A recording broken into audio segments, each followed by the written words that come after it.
Hello students, good evening. Today we are going to take one more numerical of ICSE board 10th standard. The question is what resistance must be connected to 15 ohm resistance to provide the effective resistance 6 ohms.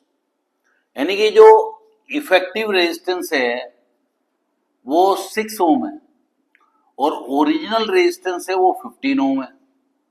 अगर हम कोई resistance series में लगाते हैं, जैसे 15 ओम के साथ कोई भी रेजिस्टेंस लगाते हैं, 1, 2, 5, 9 कोई भी लगाते हैं, तो वो डायरेक्टली ऐड हो जाता है और इस तरह से इफेक्टिव रेजिस्टेंस जो होता है वो R1 प्लस R2 होता है, मतलब इंक्रीज हो जाता है।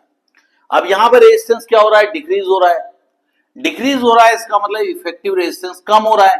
तो जब रेजिस्टेंस अपन पैरेलल में लगा देते हैं तो रेजिस्टेंस की वैल्यू कम हो जाती है। समझिए, अगर ये 15 ओम रेजिस्टेंस है तो ये x ओम हो जाएगा, यानी हमें मालूम नहीं इसकी वैल्यू। तो इसके बीच का जो टोटल रेजिस्टेंस होगा वो होगा R इफेक्टिव। तो हम लोग क्या करेंगे, 1/R effective is equal to 1/15 plus 1/x ले लेंगे। अब आपको इस टाइप के क्वेश्चन आए तो ज्यादा प्रॉब्लम की बात नहीं है, ये इधर मल्टीप्लाई करो, ये इधर मल्टीप्लाई करो, नीचे वाले आपस में कर लो।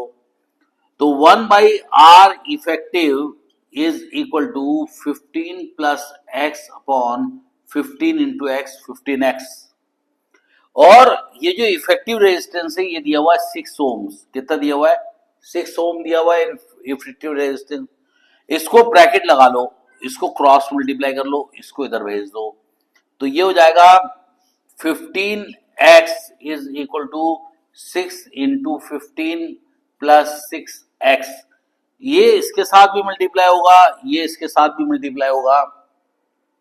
15x minus 6x is equal to 15 6 जा करो, 6 5 जा 30, 80 होता होगा, ये 3 6 1 जा 6 80। तो 15 6 जा 80 आ रहा है, 6 5 जा 30, 0 आता है 3, 6 3 जा 6 1 जा 6, 6 3 जा 9, 6 3 1 जा 6 6 3 9, 90 आ जाता है। तो आप यहाँ पे 90 पुट कर दोगे तो 15 में से 6 गए तो कितने बचे? 15 में से 5 गए तो 10 बचे और 6 गए तो 9 बचे। 9x is equal to 90, x is equal to 90 upon 9, 9 10 जा 90, यानी दूसरा रेजिस्टेंस होगा 10 ओम का और एक रेजिस्टेंस होगा 15 ओम का, और दोनों रेजिस्टेंस जब पैरेलल में लगेंगे तो आपको टोटल इक्विवेलेंट रेजिस्टेंस मिलेगा 6 ओम्स। तो कभी भी याद रखना, रेजिस्टेंस पैरेलल में होते हैं तो कम हो जाता है, रेजिस्टेंस सीरीज में हो जाते हैं तो बढ़ जाता है। रेजिस्टेंस सीरीज में होते हैं तो R1 प्लस R2 होता है, पैरेलल में तो 1/R1 प्लस 1/R2 होता है।